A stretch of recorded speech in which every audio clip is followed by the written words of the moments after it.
pediu um grande favor. Cuidado para não quebrar, segura bem firme assim, volta assim. Bem para cima, varinha para baixo, dá uma azar danada, olha aí. Cuidado é para não quebrar a varinha. Vocês estão ouvindo no caminho. Por que vocês estão ouvindo?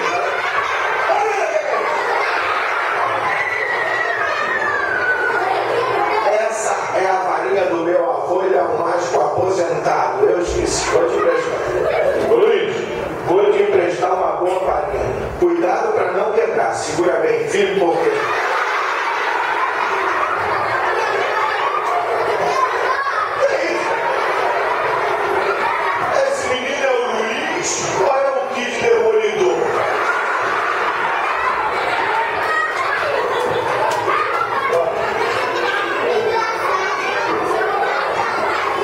Nós vamos fazer a mais linda das ilusões, a aparição do coelhinho na cartola.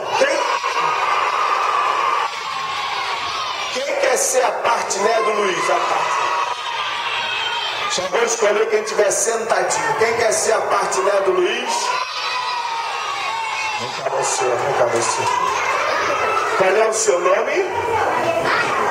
Maria? Maria Clara, você quer ser a partiné do Luiz? E o que é ser uma partiné?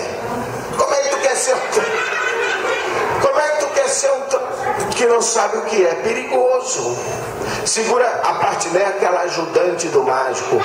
Fica sempre com aquele sorrisinho amarelo, tá bom? Ó. Segura a cartola assim, vira pra lá. Isso. A cartola pra cá, a cara pra lá. Isso, muito bem. Cartola pra cá, a cara pra lá. Ô Luiz, você vai falar bem alto assim. Você mostra a cartola vazia. Não, a cara pra lá, a cartola pra cá. Vai lá. Isso, agora sim, Luiz, fala bem alto. Todo mundo, segura firme aqui. Isso. Aparecente, assim vai cair um coelho, minha filha. Segura firme. Aparecente, aparecite, fala. Dentro da cartolite, um coelhite. Puxa pela orelha, puxa pela orelha, puxa.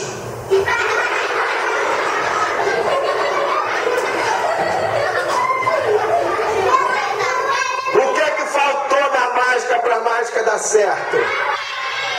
Acreditar na mágica. Todo mundo sentadinho falando junto com o Luiz, não é Luiz? Todo mundo, ajuda aqui, vamos, com a varinha bem grande, vamos lá. Aparecente, aparecite. Dentro da cartolite, um coelho. Palmas para o coelho na cartola, cadê as palmas?